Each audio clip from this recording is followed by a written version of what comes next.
Olá a todos! Desta vez iremos falar sobre motivação, o conceito de motivação e as teorias de motivação que poderão ser utilizadas no caso específico da compreensão do comportamento do consumidor. Voltamos mais uma vez àquele esquema que nos tem acompanhado ao longo da unidade curricular e aqui temos a motivação em destaque, mais uma vez como sendo uma das variáveis internas e explicativas do comportamento do consumidor. Então, as primeiras questões que nos surgem é o que é motivação, o que é que sugere o termo motivação e qual a importância do seu estudo para o marketing. A motivação acaba por ter vários significados. Motivar significa facilitar, persuadir, mobilizar, decidir, desejar, determinar, dinamizar, encorajar, dar confiança, entusiasmar. E a energia que está na base da produção de um esforço, levando o organismo a superar eventuais obstáculos. Ou seja, uma força interna que emerge, que regula e sustenta todas as nossas ações.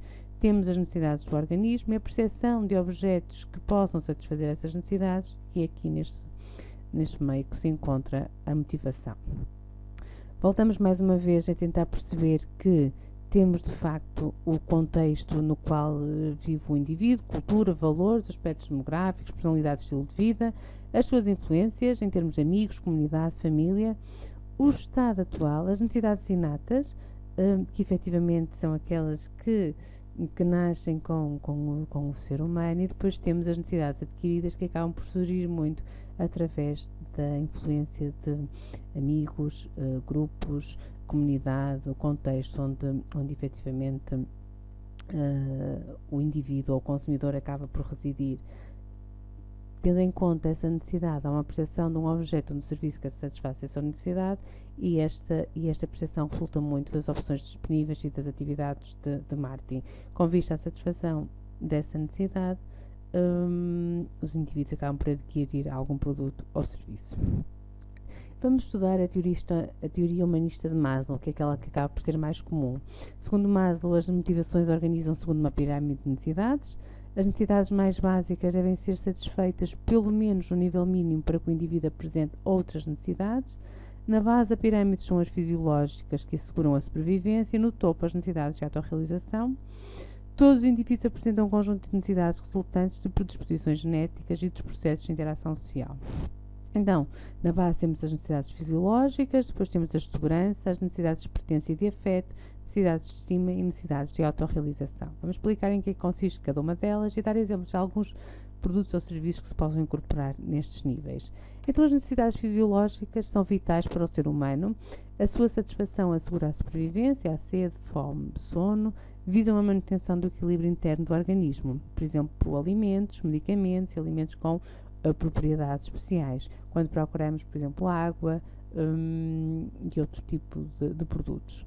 Depois temos as necessidades de segurança, a necessidade de sentir-se seguro, tranquilo e sem medo, protegido em relação a situações potencialmente perigosas, procura de segurança, estabilidade, e aqui falamos, por exemplo, em alarmes, seguros, poupança, reforma e educação, algo que lhe dê alguma estabilidade. Muitas das vezes até a própria escolha de produtos aos quais o indivíduo, o consumidor, já esteja habituado e que lhe dá esta segurança e esta estabilidade.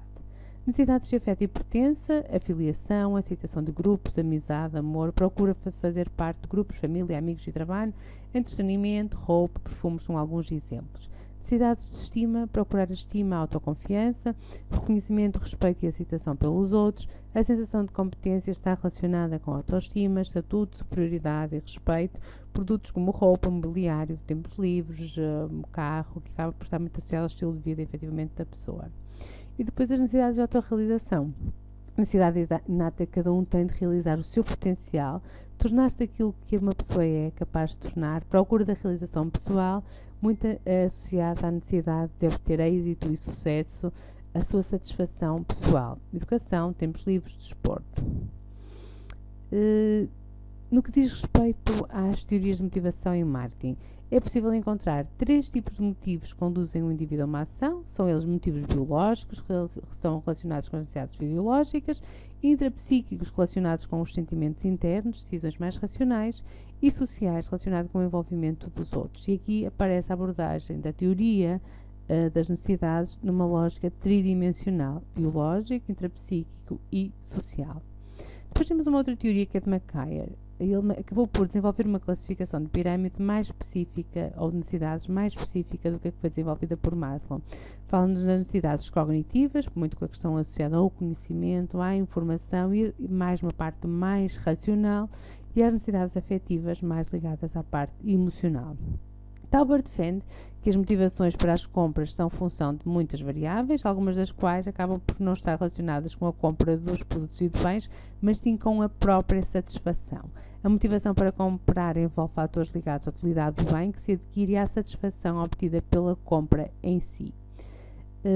Podemos classificar mais uma vez as motivações dividindo em pessoais, desempenho de um papel, divertimento, autossatisfação, atividade física e estimulação sensorial, sociais, experiências sociais, comunicar com os outros, influência dos pares, estatuto e o prazer de negociar. Depois temos outras classificações. De facto, há diversas classificações no que diz respeito à motivação, necessidades de consistência, categorização, interpretação, novidade, modelagem, reforço, afirmação, defesa pessoal, autoexpressão, que de alguma forma nos ajudam a perceber que o consumidor procura satisfazer alguma destas necessidades. Há quase sempre um equilíbrio entre a parte racional e a parte emocional, e muitas das vezes a questão de fazermos ou termos em consideração o conceito ou o modelo tridimensional que assenta nas características intrapsíquicas, nas características sociais e também nas características biológicas. Motivação e conflito. Tendo em consideração as diferentes necessidades e as diferentes situações em que ocorrem as necessidades, surgem frequentemente conflitos intrapessoais, que resultam de obstáculos internos, ativos ou passivos, que se impõem à satisfação de uma necessidade e que ocorrem dentro do indivíduo. Então podemos falar de um conflito de atração-atração, quando o sujeito tem que decidir entre duas situações favoráveis, ou seja, gosta de dois, por exemplo, numa situação de compra, gosta de dois objetos, então gosta de dois telemóveis, gosta de dois relógios e não se consegue decidir por qual deles optar.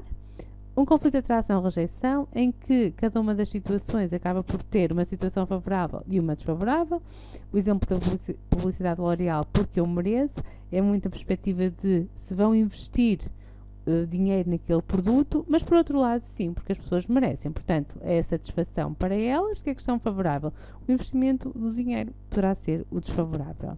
Conflito rejeição-rejeição, a escolha entre duas alternativas indesejáveis. Por exemplo, comprar um carro novo ou gastar mais dinheiro com um carro velho. A questão de as pessoas não quererem despender de dinheiro, mas terão que fazer muito naquela lógica de mal ou menos. A publicidade acaba por acentuar muitas vezes o benefício imprevisto de uma opção, como enfatizar um plano de crédito especial para minimizar, por exemplo, o impacto negativo das prestações do carro.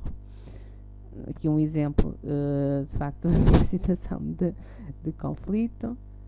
Aqui também, questão da decisão da própria escolha, se de facto gosta de todos, é atração, a questão associada a qual deles escolher, se é a questão de decidir se comprar, gastar dinheiro, ou então melhor não comprar e não gastar efetivamente este dinheiro, portanto que nos acaba por algum modo ajudar a perceber como é que nós funcionamos. Então, qual é que é a importância do estudo da motivação quando pensamos na área de marketing? É uma relação que gostaria que efetivamente fizessem, e os marketers criam necessidades ou lidam com as necessidades que os consumidores têm.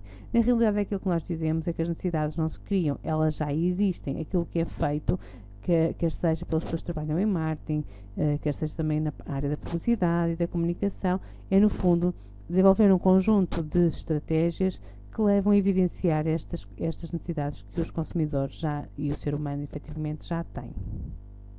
Deixo-vos agora no fim com um exemplo de motivação para vocês verem que de facto nos mostra que a persistência, a resiliência faz com que as pessoas vão buscar forças para levarem a cabo a sua ação. E nós começamos por definir motivação como sendo uma força interna que mexe, regula e sustenta as nossas ações.